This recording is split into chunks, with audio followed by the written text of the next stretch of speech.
Imagina conviver com os restos mortais de uma pessoa durante anos.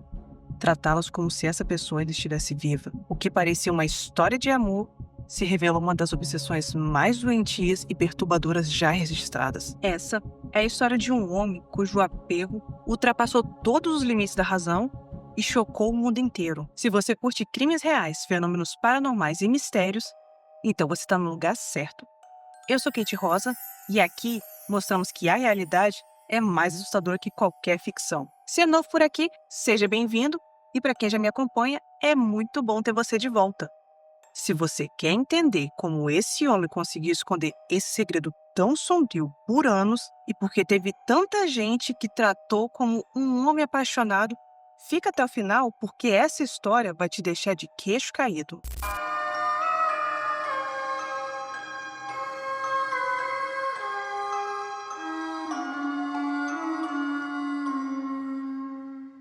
Em 1930, Key West, na Flórida, era uma cidade pequena, onde todo mundo conhecia todo mundo, mas ninguém sabia o segredo sombrio que estava prestes a se desenrolar no hospital local. Carl Tanzler tinha 53 anos e trabalhava como técnico em radiologia, embora constantemente mentisse sobre suas credenciais, dizendo ser médico, conde e até capitão de submarino. Nada disso era verdade.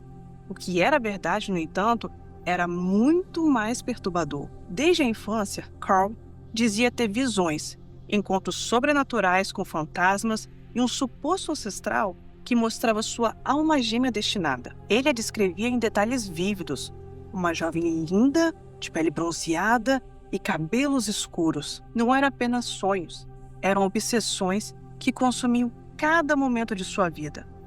Mesmo depois de se casar e ter 2 filhas, Carl continuava obcecado em encontrar essa mulher misteriosa de suas visões. Sua obsessão o tornava impossível de conviver e acabou afastando sua família.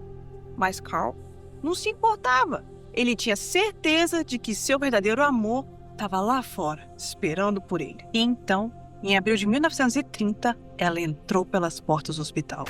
Maria Helena Milagro de Hoyos tinha exatamente 21 anos, uma mulher deslumbrante, cubana-americana que correspondia perfeitamente às visões de infância de Carl. Maria estava gravemente doente, com tuberculose, uma doença que, em 1930, era praticamente uma sentença de morte. Mas é aqui que a história começa a tomar o seu primeiro rumo sombrio. Maria já era casada.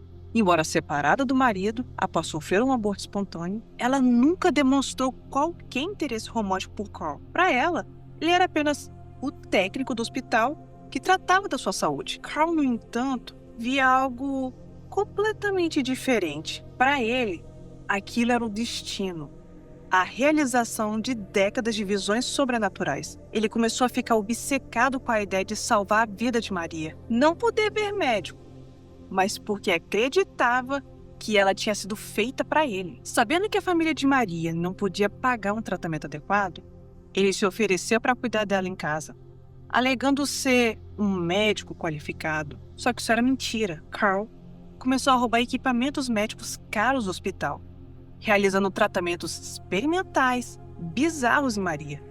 Enquanto presenteava a família com dinheiro, durante meses ele desempenhou o papel de cuidador, enquanto alimentava sua obsessão doentia. Apesar dos seus esforços desesperados, ou talvez pela sua falta de qualificação, a condição de Maria piorou e muito.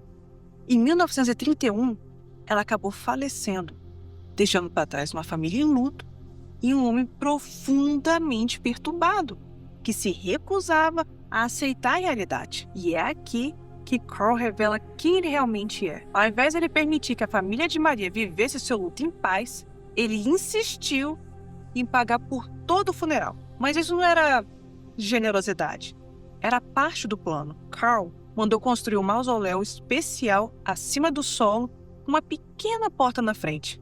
A família, grata pela ajuda financeira, aceitou o pedido um tanto incomum. O que eles não sabiam era que Carl tinha ficado com a única chave da porta.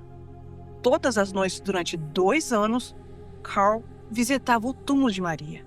Ele ficava lá por horas conversando, aplicando substâncias químicas para preservar sua aparência e cometia atos que é difícil de acreditar. Quando o hospital descobriu os furtos, Carl foi demitido na hora. Depois disso, o seu estado mental se deteriorou ainda mais. A essa altura, Carl passou a afirmar que ouvia a voz de Maria chamando por ele, implorando para ser levada para casa. Em 1933, Carl tomou a decisão mais perturbadora de todas. Usando um carrinho de brinquedo, ele retirou o corpo de Maria do túmulo e levou para o seu barracão, onde manteve o segredo mais macabro de sua vida pelos próximos 7 anos. Só que o tempo não perdoa. À medida que passavam os dias, Carl começou uma série de tentativas macabras para manter viva a ilusão de que Maria ainda estava do seu lado. Ele usou materiais improvisados para reconstruir partes danificadas, moldando camadas como cera, tecidos e objetos metálicos. Colocou óleos artificiais, recriou o cabelo com mechas que já tinham sido guardadas como lembrança, tudo com a intenção de preservar o que ele chamava de amor eterno. Para mascarar o cheiro, ele usava perfumes e produtos químicos, e todas as noites dormia ao lado daquela figura como se fosse a sua esposa. Ele vestia Maria com diferentes roupas e colocava ela sentada à mesa durante as refeições. E dançava com ela pelo barracão afora. Na mente distorcida de Carl, ele não estava só, ele estava casado. Só que a obsessão de Carl atingiu novos níveis de insanidade quando ele passou a acreditar que a radiação cósmica poderia trazer Maria de volta à vida. Começou a construir uma nave espacial improvisada no seu quintal, planejando levar Maria para o espaço para ressuscitá-la. Durante 7 anos, ele permaneceu nesse delírio. 7 anos vivendo numa realidade paralela, onde ele recriou a presença de Maria com todo tipo de material que ele conseguiu encontrar. Interagia com ela como se nada tivesse acontecido e convivia com aquilo que, na cabeça dele, acreditava ser amor. Só que em 1940, o segredo sombrio de Carl finalmente foi revelado.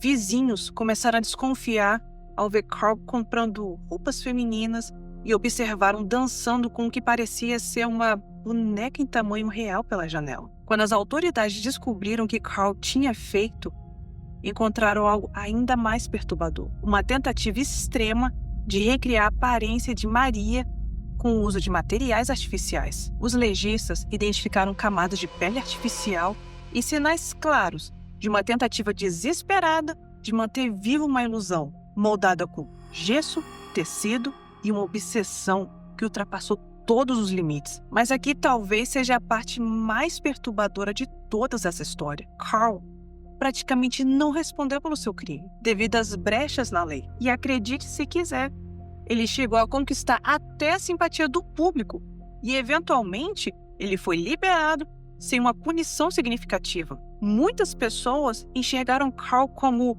uma figura romântica, um homem devoto que não conseguia se separar da suposta esposa falecida, em vez de vê-lo como um criminoso perturbado que ele realmente era. Ignoraram completamente o fato de que Maria nunca foi sua esposa e jamais retribuiu qualquer tipo de sentimento. Em um último ato perturbador, o corpo modificado de Maria foi colocado em exposição em uma funerária local.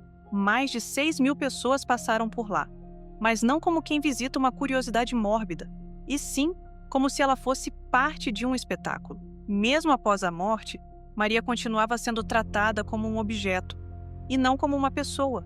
Depois do escândalo, Carl se mudou para a cidade de Tampa, a cerca de 685 quilômetros de Key West. Lá, ele criou uma nova réplica em tamanho real, semelhante à imagem que guardava de Maria, e viveu com essa criação até sua morte em 1952. Segundo alguns relatos não confirmados, Carl teria sido encontrado abraçado a essa réplica, encerrando sua vida do mesmo modo, distorcido como tinha vivido por tantos anos. O caso de Carl Tanzler é um dos exemplos mais perturbadores de como a obsessão pode ultrapassar todos os limites da sanidade. Ainda assim, pode se confundindo como amor. O que torna essa história ainda mais chocante é como uma parte da sociedade escolheu romantizar tudo isso, tratando atos extremos e profundamente invasivos como gestos de devoção. Mas isso não era amor, era controle, uma obsessão que se impôs sobre alguém que não teve nem voz, nem escolha, nem vida, nem após a sua partida. Maria Helena Milagro de Hoyos merecia paz e não ser moldada como parte de uma fantasia perturbadora. Muito obrigado por assistir. Se você curte esse tipo de conteúdo, já deixa o seu gostei, se inscreve no canal, ativa as notificações e compartilha com quem ama casos de crimes reais, fenômenos paranormais e mistérios inexplicáveis. Agora eu quero saber, o que você faria se descobrisse que alguém próximo tem uma obsessão parecida com a de Carl? E por que você acha que a sociedade teve mais empatia por Carl do que por Maria? Me conta aqui nos comentários que eu quero saber. Até a próxima!